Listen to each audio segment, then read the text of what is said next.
લક્ષ્ય ન્યૂઝ, એક નજર, એક લક્ષ્ય. ડભોઈ તાલુકાના ચાંદોદ પાસે આવેલ ભાલોદરા ઉરસંગ નદી પરના રેલવે બ્રિજ ઉપરથી ટ્રેન સાથે અથડાઈ નીચે પડેલ આશરે 11 દીપડાનું મોત નીપજ્યું હતું. સપ્તાહમાં બીજી ઘટના બનતા ચકચાર મચી જવા પામી તો વન વિભાગને રેલવે વિભાગ દ્વારા જાણ કરતા દીપડાના મૃતદેહને ડભોઈ લાવી તેના પીએમ કરાવ્યા બાદ દીપડાના અંતિમ સંસ્કાર કરવામાં આવ્યા. ડભોઈ ચાંદોદ નજીક ભાલોદરા રેલવે બ્રિજ જે ઉરસંગ નદી ઉપર આવેલું છે, મોડી રાત્રે 2:30ની નિજામુદ્દીન એકતાનગર ટ્રેન પસાર થઈ હતી. તે જ સમયે એક દીપડો રેલવે લાઇન ક્રોસ કરતો હોય ટ્રેનની ટક્કર વાગતા દીપડો નદીના પિલ્લર ઉપર પડ્યો હતો અને તેનું મોત નીપજ્યું હતું.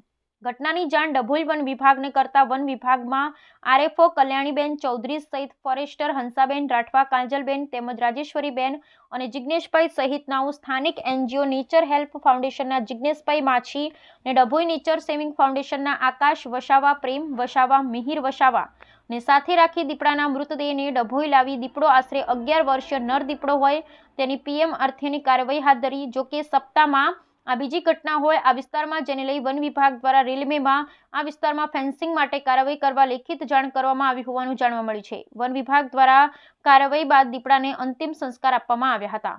આજ રોજ સવારે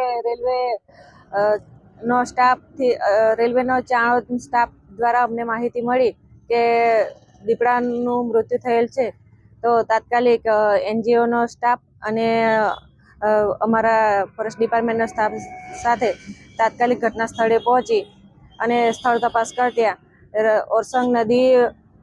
ઓરસંગ નદીના કિનારે બ્રિજથી નીચે દીપડો પડેલ મૃત હાલતમાં અમને જોવા મળેલ.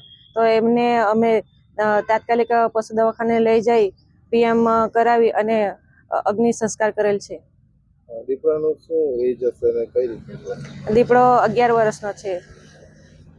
અને ક્યાંથી મળ્યો? ભાલોદરા ગામડી.